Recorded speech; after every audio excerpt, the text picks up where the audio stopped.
ஓம் சக்தி தாயே போற்றி. நீ நல்லது நினைத்தால் இந்த தாயின் ஆசீர்வாதத்தில் உனக்கு நல்லது மட்டுமே நடக்கும். என் அன்பு பிள்ளையே, இன்று இந்த நிமிடம் இந்த அம்மாவின் வாக்கினை கேட்கும் பொழுது உன் கர்ம வினைகள் அத்தனையும் நிச்சயமாக உன்னை விட்டு விலகிவிடும் என்பதில் எந்த ஒரு மாற்று கருத்துமே கிடையாது. என் தங்கமே, இன்று உன் அம்மா உன்னிடத்தில் சொல்ல வந்திருக்கின்ற இந்த செய்தியானது மிக மிக முக்கியமான செய்தி. இன்று உன்னுடைய வாழ்க்கையில் நீ மிகவும் அதிகமாக தெரிந்து கொள்ள வேண்டிய ஒரு செய்தியாகும். என் தங்க குழந்தையே, உன் அம்மா நான் உன் வாழ்க்கையை பற்றியும் உன் துணையை பற்றியும் உன் துணைக்காக காத்திருக்கும் ஒரு பெண்ணை பற்றியும் சொல்ல வந்திருக்கின்றேன் என்றால் நிச்சயமாக இதனை நீ தெரிந்து கொள்ளதானே வேண்டும். என் அன்பு குழந்தையே, எத்தனையோ நாட்களுக்கு பிறகு உனக்கும் உன் துணைக்கும் இடையில் இருக்கின்ற கருத்து வேறுபாடுகள் கொஞ்சம் மறைந்து இப்பொழுது உன் உறவு உன்னை தேடி வர தயாராகிவிட்டது.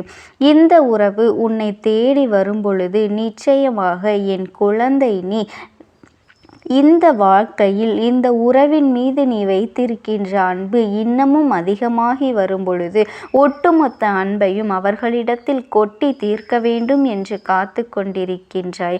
ஆனால் நான் சொல்கின்ற ஒருவர் இப்படியெல்லாம் உன் வாழ்க்கையில் நடந்துவிடக்கூடாது என்பதற்காகத்தான் இந்த விஷயங்கள் எதுவுமே உன் வாழ்க்கையில் மாற்றங்களை கொண்டு வந்துவிடக்கூடாது என்பதற்காக இடையில் வழிமறைத்து உன்னுடைய சந்தோஷங்கள் அனைத்தையும் பறிப்பதற்காக காத்து கொண்டு இருக்கின்றது என்பதனை நீ தெரிந்து கொள். இப்படி உனக்கும் உன் உறவுக்கும் இடையில் வழிமறித்து நிற்கின்ற இந்த பெண் யார்? அவளின் தேவைதான் என்ன? உன் வாழ்க்கைக்குள் அவள் நுழைய வேண்டிய காரணம் என்ன? அம்மா உனக்கு அதனை நான் வெளிப்படையாக சொல்லிவிட வந்திருக்கின்றேன். என்னவென்றாலும் வெட்டு ஒன்று துண்டு ரெண்டு என்று பேசுகின்ற உன் தாயானவள் நான் அல்லவா? எதையும் ஒளித்து மறைத்து வைக்க தெரியாதவள். ஏனென்றால் இந்த வாழ்க்கையை இங்கு பதம் பார்க்க நினைத்து விட்டார்கள். இதற்கு மேலும் நாம் மறைத்து வைத்து இவர்கள் துன்பங்கள் கொடுப்பார்கள் என்று யோசித்து கொண்டிருந்தோமேயானால் இந்த வாழ்க்கை மேலும் மேலும் பல கஷ்டங்களை உனக்கு தந்து கொண்டே இருக்கும். மேலும் மேலும் பல இன்னல்களை உன் வாழ்க்கையில் நடத்தி கொண்டே இருக்கும். அதனால் உன்னை தேடி வருகின்ற ஒவ்வொரு விஷயங்களுக்கும் சரியான புரிதலை கொடுக்க வேண்டும் என்றுதான் உன் அம்மா நான் இன்று உன் முன்னிலையில் வந்திருக்கின்றேன். என்னவாகிவிட்டது, ஏதுவாகிவிட்டது என்று என் குழந்தை நீ வருத்தப்படுகின்றாய் அல்லவா? ஆனால் உன்னை தேடி வருகின்ற விஷயங்களும் உனக்கே உனக்கான உண்மைகளும் இந்த வாழ்க்கையில் இனிமேல் உனக்கு மிகப்பெரிய புரிதலை உனக்கு கொடுக்க வேண்டும். இந்த வாழ்க்கையில் மிகப்பெரிய மாறுதல்களை கொடுக்க வேண்டும். உன்னை சுற்றி வருகின்ற அத்தனை விஷயங்களிலும் உனக்கான உண்மைகளை நிச்சயமாக நீ எடுத்து சொல்ல வேண்டும்.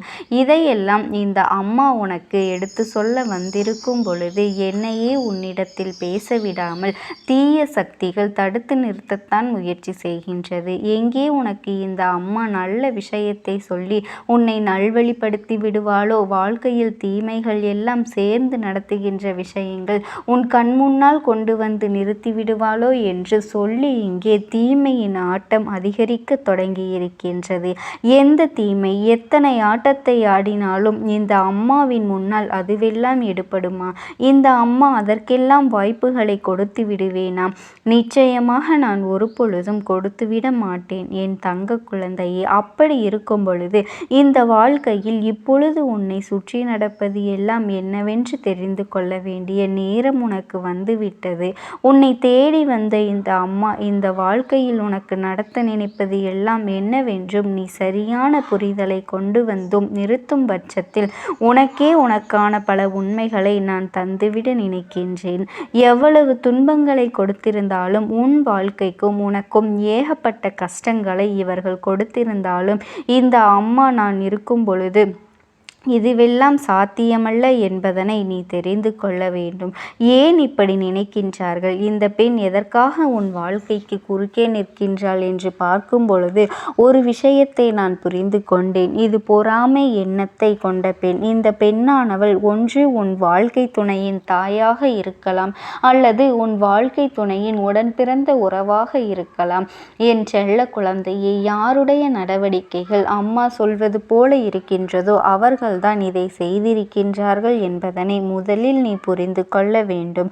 என் தங்கமே, இத்தனை நாளும் உனக்கும் உன் துணைக்கும் இடையில் ஏற்பட்ட பிரிவு உன்னால் ஏற்றுக்கொள்ள முடியாத ஒரு பிரிவாக இருந்தது. நீ நினைத்து நினைத்து பார்த்து மிகுந்த வேதனைப்பட்டு கொண்டிருந்தாய். மிகுந்த துன்பங்களை நீ அனுபவித்து கொண்டிருந்தாய்.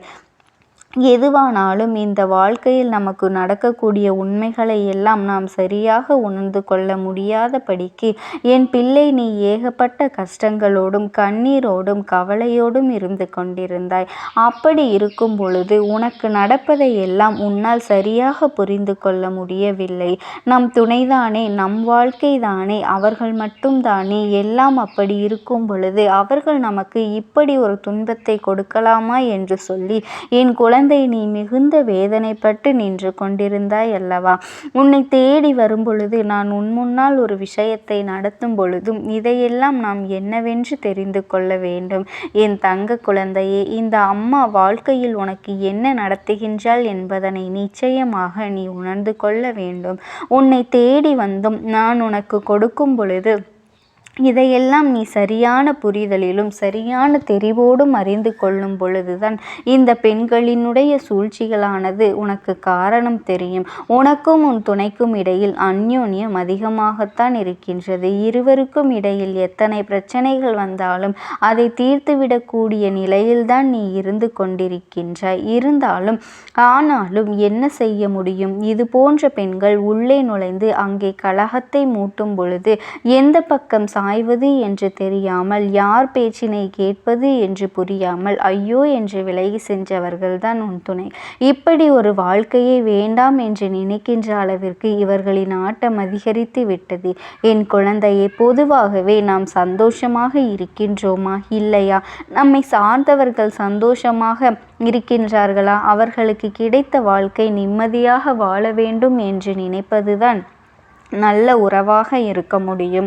ஆனால் அதையெல்லாம் தாண்டி இவர்களுக்கு நல்லது நடக்கக்கூடாது என்று நினைக்கின்றார்கள். உன் துணையோடு நீ சந்தோஷமாக இருக்கக்கூடாது என்று நினைக்கின்றார்கள் என்றால் இவர்கள் நல்ல மனிதர்களே இல்லை என்பதுதானே பொருள். இவர்களின் எண்ணங்கள் எப்படி இருக்கின்றது என்றால், நம் துணையோடு வாழவிடாமல் இவர்கள் செய்கின்றார்கள் என்றால் அந்த இடத்திலேயே எதிர்த்து கேள்வி கேட்க ஒரு முறை துணிந்து விட்டால் அடுத்த முறை உன் வாழ்க்கையை பற்றி பேசுவதற்கு இவர்கள் யோசிப்பார்கள். ஆனால் நீ கொடுத்த இடம்தான் இப்படி ஒரு நிலையை உருவாக்கி இருக்கின்றது. அன்று இவர்கள் சொன்ன ஒரு செயலை நான் அப்படியே சொல்லட்டுமா? இது நடக்கவில்லை என்று உன்னால் ஒரு பொழுதும் சொல்லிவிட முடியாது. இப்படி ஒரு செயல் நடந்த பிறகு உன் துணையின் மீது நம்பிக்கை இல்லாமல் அவர்களிடம் நாம் மனவேதனை படுகின்றோம் என்றால் அது நிச்சயமாகவே துணையினுடைய தவறுதானே, வேறு எதுவும் கிடையாது. என்ன நடந்தது தெரியுமா? உனக்கும் உன் துணைக்கும் இடையில் ஏற்பட்ட ஒரு சிறு சிறு வாக்குவாதங்கள் பிரச்சனைகளாக இருந்ததல்லவா? அந்த பிரச்சனை அப்படியே முடிந்திருக்க வேண்டியது. ஆனால் அந்த பெண் அருகில் இருந்து இதை வேடிக்கை பார்த்து கொண்டிருந்ததனால் சற்று உனக்கு கோபம் அதிகமாகி அந்த இடத்தை விட்டு நீ வெளியேறி விட்டாய். உடனே அந்த பெண் உன் துணையிடம் சொன்ன வார்த்தை என்ன தெரியுமா? பார்த்தாயா இவள் எப்படியெல்லாம் செய்கின்றாள் என்று பார்த்தாயா? இன்னுமா இவர்களை வைத்து நீ வேடிக்கை பார்த்து கொண்டிருக்கின்றாய் என்ற ஒரு கேள்வியை அந்த பெண் கேட்டிருக்கின்றாள். அந்த நேரத்தில் உன் துணை சொன்ன பதில் என்னவாக இருக்க வேண்டும் தெரியுமா? எனக்கு தெரியும், என் வாழ்க்கை துணையை பார்த்து கொள்ள எனக்கு தெரியும், நீ உன் வேலையை பார்த்து கொண்டு செல் என்று சொல்லியிருந்தால் அவர் உண்மையாகவே உன் அன்பிற்கும் தகுதியானவர். அதையெல்லாம் தாண்டி அந்த பெண் சொல்லும் பொழுது இவர் தலையாட்டி கொண்டு, ஆமாம், நீ சொல்வது சரிதான், இவர்களுக்கு சற்று திமிரு அதிகம்தான் என்பது போல பேசியிருப்பார்களேயானால் அவர்கள் சொல்வது சரி, இவர்கள் தலையாட்டி இருப்பார்களேயானால் நிச்சயமாக என் குழந்தையே, இந்த இடத்தில் நீ புரிந்து கொள், இந்த வாழ்க்கை துணையை பற்றி நீ சற்று யோசிக்கத்தான் வேண்டும். ஏனென்றால் வாழ்க்கை இன்றோடு முடிந்து விடுவது கிடையாது. காலம் முழுவதும் இந்த பயணத்தை இவர்களோடு நீ தொடர வேண்டி இருக்கின்றது அல்லவா?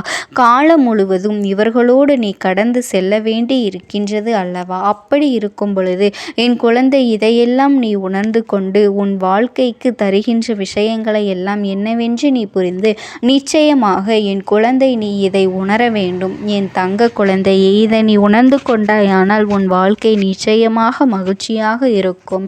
இந்த தாயானவளினுடைய அன்பும் ஆசீர்வாதங்களும் உனக்கு என்றென்றைக்கும் முழுமையாக கிடைத்து கொண்டேதான் இருக்கும். ஓம் சக்தி. ஓம் ஆதிபரா சக்தி.